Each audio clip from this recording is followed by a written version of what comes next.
Thank you. Thank you very much indeed, Amina, and very well done to you and to the team that has supported you in putting this excellent conference together. And thank you all, everyone, all the participants and delegates in this conference. I'm sure you've had a great time throughout the morning.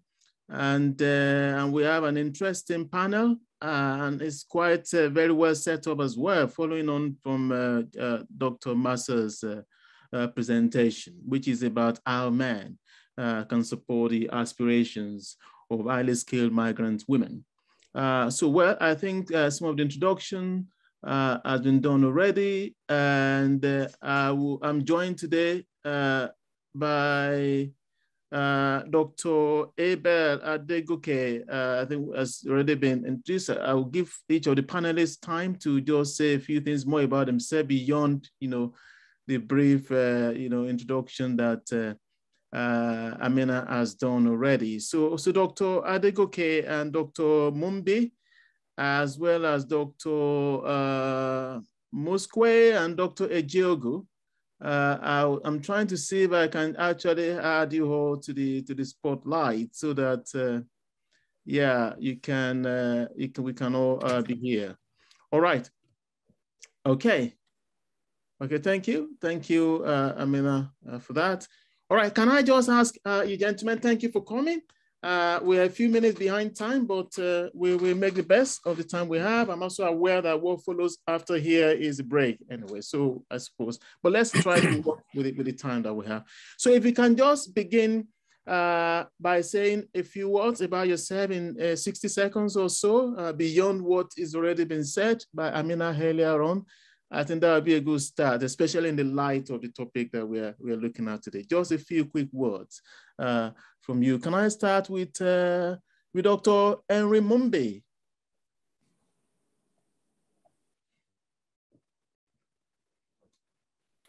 Thank you very much, Seun. I'm originally from Zambia. Zambia, a small country in Southern Africa, more of Central Africa as well. And I'm actually one of the supervisors of Amina Chitembo, and I'm super proud today because I found this conference not only informative, but educative. And I actually teach in human resource management, and my expertise is actually on leadership. And for the past, 10 years or so, I've focused my attention on what I call, shared leadership. And indeed, for those who understand regarding collective leadership, we always say that anyone can be a leader. That is my ethos. Otherwise, I don't want to go into details. My other aspects in life, I'm a DJ, and I'm actually also a trained soldier. So for now, that's okay. Thank you very much. Yeah, thank you very much, Henry, for that introduction. And can I go over then to Dr. Ejiogu, Chibuzo? Hi, so I'm Chibuzo. Originally from Nigeria. I have done some research on migration, looking at both high-skilled migration, low-skilled, mid-skilled migration, different migration channels, refugees, and so on, family reunification and things like that. So I'm quite interested in this. I also have an interest in equality, diversity, and inclusion.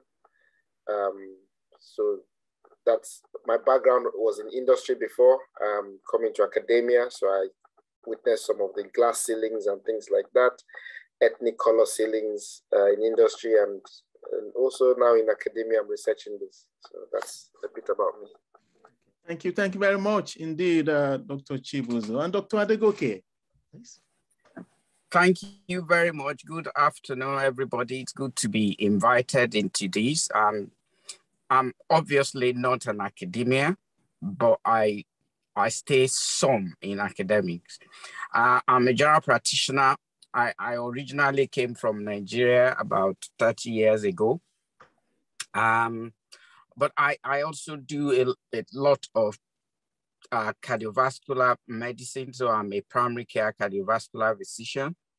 I tutor medical students from Liverpool University. and also supervise postgraduate doctors in general practice. But I do a lot in leadership. I am the leader of all general practitioners in Wira area where I live, as the secretary of the local medical committee and the chair of the primary care council. And like we all might have experienced, coming in as a Nigerian, I had to go back many years in grade. I was already a consultant in Nigeria before I came to the UK, but I had to start all over again at the lowest grade. In those days, there were not many Black in general practice. In fact, I'm one of the case studies to allow migrants right from their country to get into general practice, because it was okay. I think the line is exclusive to who are native, or you must. Can you hear me now? Yeah, go ahead. Yeah, so I'll just leave it at that, I was one of the first test case for allowing migrants into general practice. Yeah, thank you very much. I mean, so you supervise postgraduate students, you are very much an academic as it is. But thank you very much once again, gentlemen.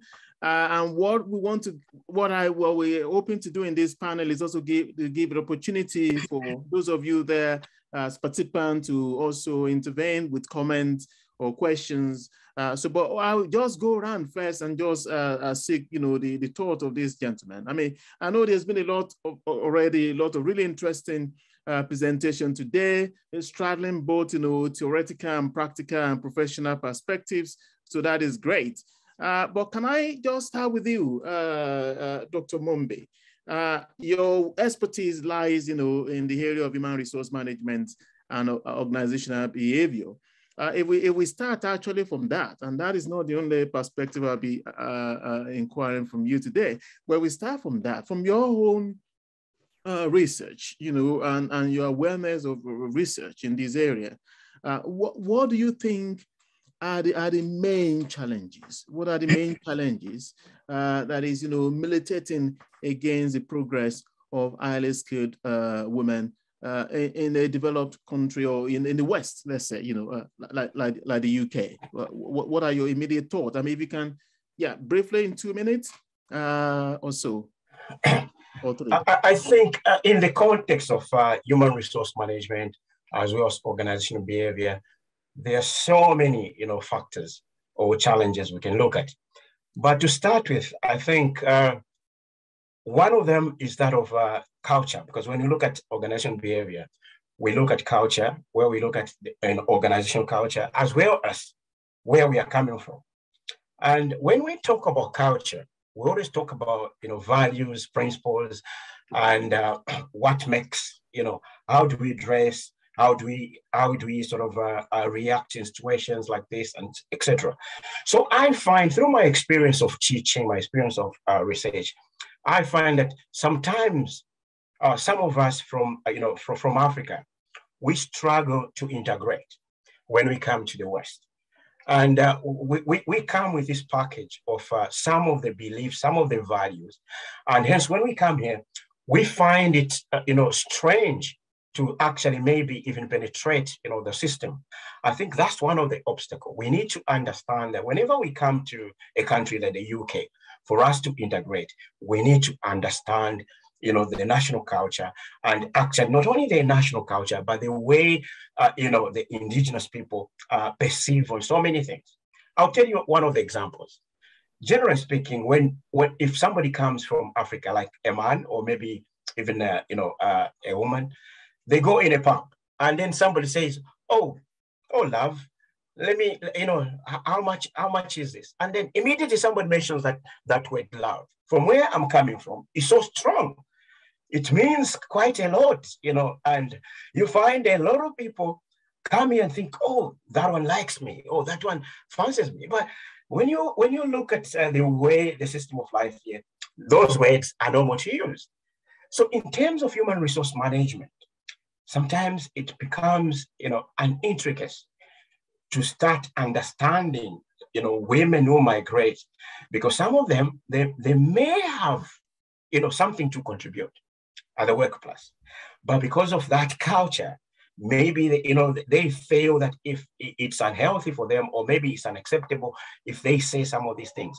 So I see that for the women who do much better are those who try by all means to leave that baggage of, what I mean, our own culture behind, and then just say, you know what, I have to integrate, and then I have to ensure that I can be who I am, where I am. Okay, all right. Okay, so thank you very much. I just need to quickly follow up on that, because you're talking about culture now. Can we then come to, and in regard to, highly skilled migrant women? So, I mean, can we then come to, how men come into the picture here? Because, that is actually what, we're ultimately looking at in this panel. So for migrant women who come from, African countries or Asian countries or what have you, are there, in your own experience, not only as a scholar, but as a man as well?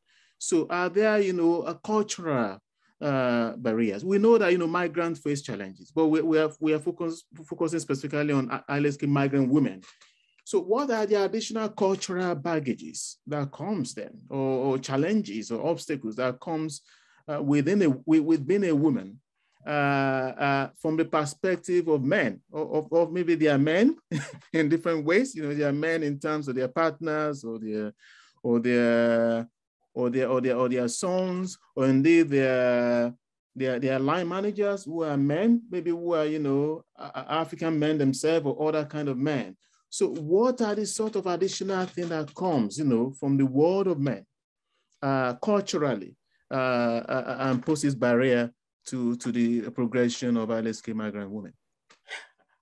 I think from my own experience, it seems that there is a paradigm shift, when it comes to men. Or, for some of us who have, now stayed in Europe more than, in our own countries, I think it's trying to take up, men have taken up unconventional roles, in trying to support the highly skilled so that they can be successful. What I mean by unconventional roles is that we find ourselves, ironing, which when you look at our culture back home, some of us, we're not allowed to do that. We are cooking. We are actually, helping out in terms of, childcare and all that. But still, there are other highly skilled men who are still, believe in those values and principles of back home and say, you know what, I have to wait until my wife comes to come and cook for me. And this is where in our sort of discussion, we're saying that this impacts on women who wants to work so hard, who wants to progress on leadership. And yet, because of the culture back home, where they're coming from, some of the family members or maybe, the husbands are not giving them that, sort of help for them to succeed. Now, coming at the workplace, again, is something different. You find that the culture at the workplace, for example, where I'm coming from, DMU, now we are talking about empowering staff and also, students. But some of these migrant women, and also me as a migrant man, we're not seeing that empowerment. What we are saying sometimes is actually disempowering. So as a result, again, we find ourselves saying, our voices, we try, we say, oh yeah, we are listening. But when we voice out, we find that some migrant women are not listened to. As a result, some of them, they tend to give up in the name of culture that I'm not supposed to be, opening my mouth. I think it's sort of complicated, I think. Yeah. Thank you, Henry. There's a lot to talk about, but I also am mindful of time. But yeah, a lot packed in there in terms of sometimes when you have, policies that are written in paper and then in practice, they seem to be more about kind of face saving, not really, impact making in practice. And I think that is part of what, we need to actually reflect on as men also, so that, the challenge of actually the operational benefits of some of these, initiatives and interventions that are put in paper are realized. That is part of what needs to happen in the workplace. So that when, there are big, initiatives put out, on paper, but it's not being realized in practice. So it's also about, what are men in the workplace? What are they doing about this? And more often than not, they are, at the front line, or, the key decision makers as well, in terms of how these benefits are realized. But let me just go quickly to Dr. Adegoke. You are a professional, who has attained, a management position, leadership role in your profession, but you also you've led a charity that is actually made of, professional, migrant people, both men and women. So what would you say? And you are also a father, as I know, of 2 adult children. Who are girls, who are young women. So can you tell us a bit about what did you find first over your many years of living here in the UK among men like you, actually, who are also migrants, about how what do you think are the challenges in terms of how the support that women get, from their men? And how, in your own experience, have you tried to, lead, by encouraging men, to be more supportive, in your own experience? Can you share a bit? Thank you. Please let me know if I get cut off. My internet where I am is not very good, but I hope you are hearing me. Yeah, we're hearing you now. Yes. Right. Thank you. My experience is somehow what you mentioned, which is, and somebody put it in the chat, there is this culture that says women should be subservient. And unfortunately, even some migrant men do that, okay? And that's out of the belief that they're the breadwinner, so they keep the wife at home while they are progressing in their own career.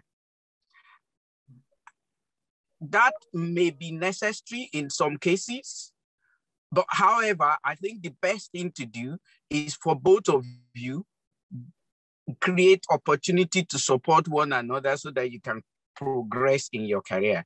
There is no point saying my wife stay at home while I'm progressing, and then when the woman even tries to progress, I have had some men saying, who is going to look after our children? I think as migrant men and women especially, I think we need to change that orientation. We need to change the orientation that where we are in the West, there is opportunity for everybody. And everybody should choose the opportunity. So as a leader amongst our community people, that's my message. I often would tell a man, so now you are doing your PhD. What is your wife going to do? And I know 2 or 3 people that have actually physically encouraged their wife to apply to the university. So that is one thing that we need to do as men. Of course, at home, we need to give our wives or our partners the highest support with their career. I mean, my message always to my wife is, whatever you want to do, I'm here to support you. Because I wouldn't be happy. I know a lot in me that I need to give. I wouldn't be happy if somebody tried to stop me doing them. So that is one. Of course, I have 2 girls. I don't have a boy. And one of my desire when I came to this country, when I actually came, I worked with somebody, an Asian guy, who told me that he was told that when you come to UK, if you want money, you will make money. If you want fame, you will make fame. If you want position, you will make position, but you will lose your children. So, and I told myself that, well, I will have all those things, but I won't lose my children. So I made it a goal that I have 2 girls and they're going to get to the highest they could. And thank God, my first daughter went to Oxford. My second daughter is finishing now at Imperial College, because we wanted them to do well and they were in professions. And I told them when they were applying that visualize yourself in a profession of your choice that you can practice anywhere in the world. I told them that my father didn't have money, didn't leave much legacy for me, but he gave me education. And I am from a village in Africa, but shiny in Europe. And I said, well, you could do that with your education, but I'm prepared to do everything to support you. So I think our men need to do that. Yeah. Thank you. Yeah, thank you very much. There's a lot there again, and yeah, maybe I'll come back to you again with a few things. But there's something there that, you know, that men, there's a lot we can do from the homestead, and also, you know, in very practical ways, you know, in terms of, you know, sharing responsibilities, of course, because it is shared responsibility. You know, it should be a given, but unfortunately, it is not. But again, I'll come back to you again later, Dr. Adegoke. But can we just get to Dr. Ejiogu? If you can say a bit more on that. You know, there is a comment earlier on from Dr. Mumbi there about, you know, that we have a lot of, you know, policies here in the UK, you know, diversity, inclusion, and equality policies. But when it comes to implementation, you know, you find there's a lot missing.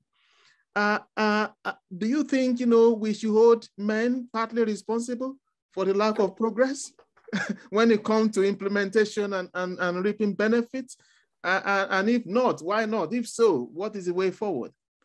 Yes, men are partly responsible, but the issue really is a bit more complex. There are issues at the individual level, which we've started talking about.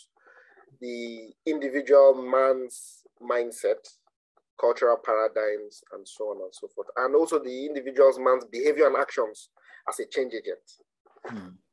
But there are also issues at the organizational level, which we've again started highlighting about. Do we have the right policies? If so, are they well implemented, and so on? And then there are issues at the societal level in terms of government rules and regulations. In terms of main challenges, I just want to highlight a couple of things to move the conversation forward. One is a lack of recognition of work experience and leadership experience. Like Dr. Abel said, that's a very typical example. You have a high-flying position in African or Asian country. You come here and they say you have no UK work experience and you have to start from the bottom. That is partly an individual decision by somebody in recruitment, but it's also an organizational cultural approach. And it's also a societal problem in that the government has not intervened to say, well, these are equivalent experiences or equivalent qualifications that will be recognized at the organizational level. Also, the second issue is one of, apart from work experience, is workload. We find that a lot of times to succeed, people do discretionary effort. They go over and beyond, they go the extra mile. So they put in long hours at night, at weekend, and so on and so forth. And where you have a situation where it's the woman who has more of the home caring responsibilities, then it's the man who has the time to put in that extra effort and progress the career and win the awards because they've gone over and beyond. So as an organization, you find that many organizations, their definition of performance and success is faulty. They define performance and success as what you do in your own extra time. And that is inherently unfair to people who, for one reason or the other, cannot or choose not to give that extra time to work because they should not. Their work is their work. And the extra time is the extra time and they're not paid overtime. For most skilled migrants don't operate an overtime policy in their organizations. In terms of implementation, therefore, which is the question you asked, when you now come to, so first of all, I'm challenging that a lot of policies don't make sense. That's the first starting point. That's the background to what I'm saying. But even where they do, you now come to the issue of implementation. How can you implement when there are no concrete measures widely agreed upon to measure? How do we measure inclusion? By and large, the measures of inclusion are not measures of inclusion, they are measures of diversity. Diversity is different from inclusion. So equality, diversity, and inclusion are three different concepts, but they're interrelated. Equality, how fairly do we treat everyone? Does everyone have a level playing field? Everyone can have a level playing field, but your workforce won't be diverse. By sticking to a level playing field, your workforce may be homogeneous white male. Diversity, what have you done to ensure that demographically, age, gender, and so on and so forth, ethnicity, you are diverse? It's related to equality, but it's slightly different. Yeah. Now, you can have a diverse workforce. People are also treated fairly, but they are not included. They don't feel included. They don't feel welcome. They feel excluded. If you have a culture of having drinks on Friday evening, some people don't participate in that. If you look at leadership, you may have a diverse workforce, but there's a glass ceiling. So the leadership people are not included. Female skilled migrants are not included. So when you look at that, how do we measure? Our measures are more of diversity measures. What percentage are female? And even at that, and what percentage are ethnic minority? Even at that, that ignores a lot of research that talks about intersectionality. That is the fact that you are female, an ethnic minority, and a migrant is an intersection of three very different but related characteristics. I have to intervene there. Sorry, I'll stop you. I have to intervene there, Chibuzo, because you have mentioned a lot of really important things. Yeah. And I just don't want us to lose sight of them. I want us to drill down, because that is actually what is, this panel is doing. And I hope everybody is taking note of this really insightful contribution from our men here. So Chibuzo, what I want to ask actually is just to pick one of the things that you mentioned, which is, at the policy level, there's a lot of, vagueness. There's a lot maybe intended actually to ensure, I don't know. But the question is, what can men do?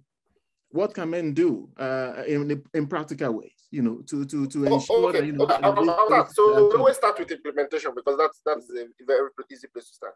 Yeah. Look at the statistics and evidence base around how many men take parental leave and paternity leave. It's shockingly small. So that policy exists. The government has regulated it, mandated it, organizations provide it. Men do not take it up. Which means when there's a child. Why? Well, part of it is the policy content. To take it, you take a pay cut. Right.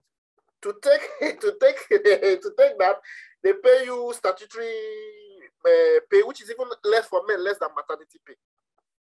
So you have had situations where the wife tells the man, "Please don't take it. We need the money.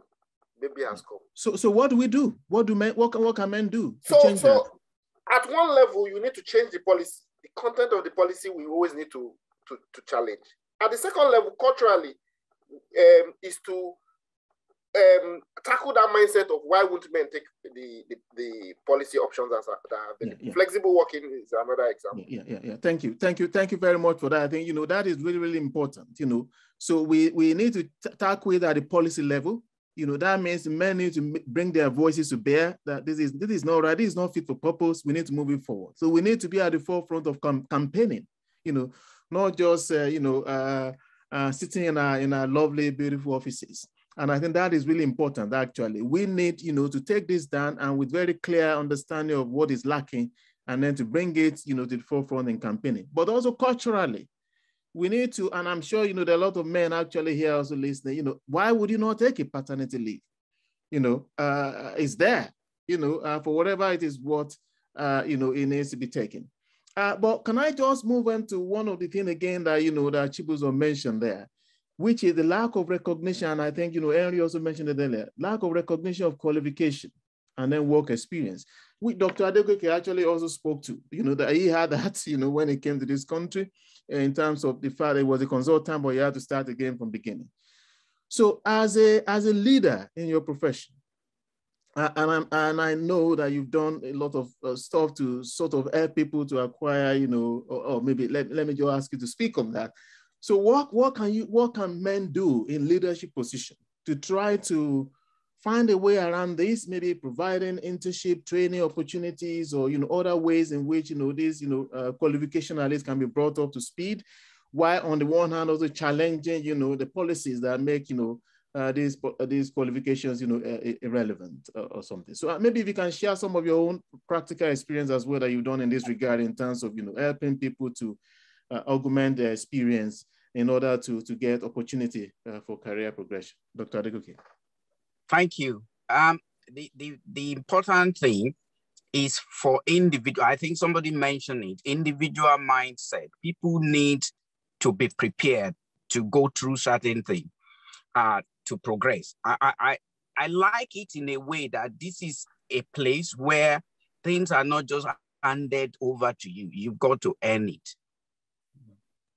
And so what I do is if I see young Nigerian, male, female, I have more female actually, who want to get into medicine in the UK, to get that experience, I'm the chief in my practice. So I give them that opportunity of shadowing me for 6 to 8 weeks. Doing that, I become their referee, okay? And I'm also able to give them tips on how you can be successful here. So the other thing is, thankfully, because of my position in my profession, I have connections. So I can actually link them to people. Currently, I know we need more people as doctors. So I can actually link them to whosoever is in charge of a particular trainee and say, well, I have mentored this young person or this doctor for X number of weeks. I think you will find her useful to you. Do you want to give her a chance? So those are the kind of opportunity that is available. Yeah.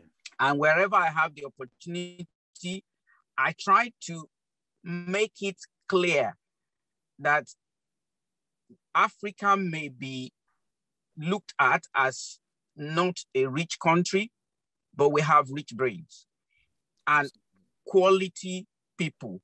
So if you employ this doctor who trained in Nigeria where I trained, I can guarantee. And I've used opportunity like that to actually help fix somebody's salary when they gave them a position that is junior. And I said, well, that guy or that particular lady was at this level before. So if you can give her the highest that is available. So those are the kind of things I have done in my own little way. Absolutely. And those are really, really the sort of thing that we're talking about here. You know, that if a man in leadership, you know, these are not just, you know, these are not really important, you know, academic or theoretical insight. These are very practical ways in which you can help and make a big difference, actually. So, and I think, you know, men can take a cue from that. You know, you can, you know, and I think Amarachi also spoke earlier about networking. So this is networking in action. About not only what men in leadership can do directly by providing work experience, by providing mentorship, but also networking, you know, women looking for opportunity with people within their network of leaders so that they can access this opportunity. Thank you so very much, gentlemen. I'm aware our time we're a bit, you know, just 1 minute over, but we can take a few more minutes because it's break time now. And I know there are some interventions there. I will call on Leah. Leah has a comment in the chat, which I just want you to relay. And please make it brief. Just, you know, 30 seconds if possible, certainly not more than 60 seconds for your question so that we can allow the panelists to respond. And if you want to direct any of your questions specifically to any of the panelists, you can mention them in person. So we start with Leah and then go to Ngozi and then Regina and then Adewale. Please make your questions, you know, very brief. And panelists, please, if you can make a note because I want to take all this in a cluster of questions so that you can respond. Leah.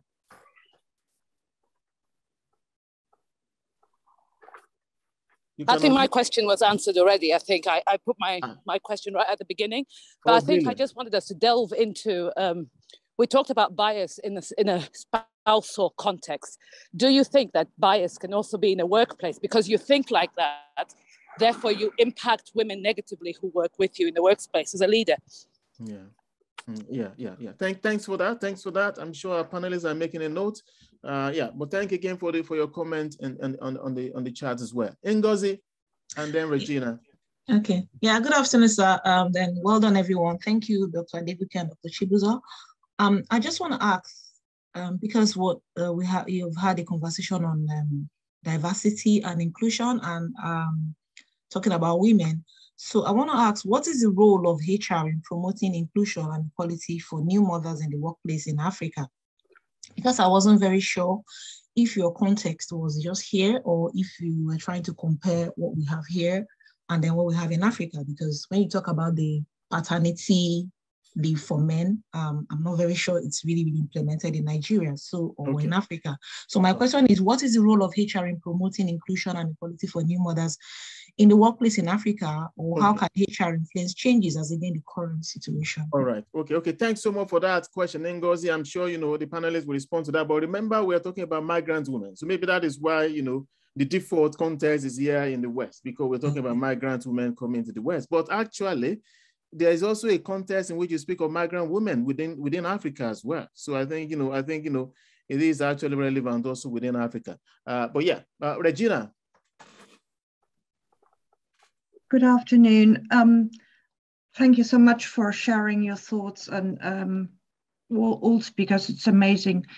I'd have a couple of questions, and I'd like to hear when you, like panel members or generally male allies, became aware of your male privilege, and at what point did you consciously change your behaviors towards migrant women in the workplace, i.e., for example, not interrupting women, not telling women whose first language might not be English to be brief, or speaking up for women, or sponsoring women. So again, when did you become aware of your privilege, and when did you consciously start changing your behaviors towards women in the workplace? Okay, thank you very much indeed, Regina. And Adewale, quickly, please. Okay, thank you very much. This question will be directed to Dr. Abel, sequel to his explanation about mentoring men in the workplace. My question will be that why is it so easier for women to tend to learn from the men rather than fellow highly skilled women in the workplace? Is there anything responsible for this phenomenon? Thank you. All right. Okay. There's also an assumption there, which I think Dr. Adegoke should also respond to. Is this the case? I don't know. And Dr. Msuya. Yeah, thank you everyone for very insightful presentation. My question is directed to Dr. Mumbi. It's regarding their culture. You speak very well about the national culture, the organizational culture, but you also insist that we may need to leave our culture behind in order to allow the social mobility. And I doubt about that, because we don't really need to leave our culture behind, because our culture is our identity. So probably you could be able to clarify a little bit more, because I have been who I am and I'm still doing what I do. So I don't see any obstacle. Probably you need to clarify a little bit more of that. Thank you very much. Okay, thank you very much for you all for your questions. We just take the round of responses now, and then we end the session. So can I just please crave your indulgence? We're taking a few minutes extra, but can I just ask the panelists also to keep their response brief, because we already overshot the time. But that is because you've said a lot of really relevant and important things, and you got us all hooked on our seats. Can I start maybe then with Dr. Adegoke, and then going on there to Dr. Ejiogu and then Dr. Mumbi, quickly for your response there.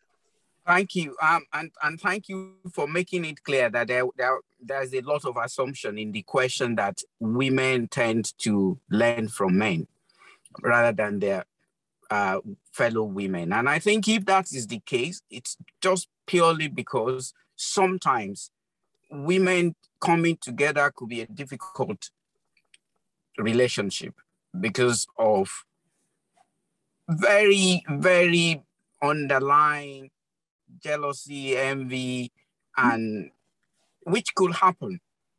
But I think the main thing is for anybody to be willing to mentor. You see, I came to UK and I went through a hard time. Now I made up my mind that as many people as I can help so that they won't have the hard time I had, I will do my best. And I think that's the way you can be a mentor. That I have gone through this. This is the end point of what I've gone through, but I want you to get that end point without having to necessarily suffer the way I suffer. And it does not matter whether it's a man or a woman. I think it shouldn't be that.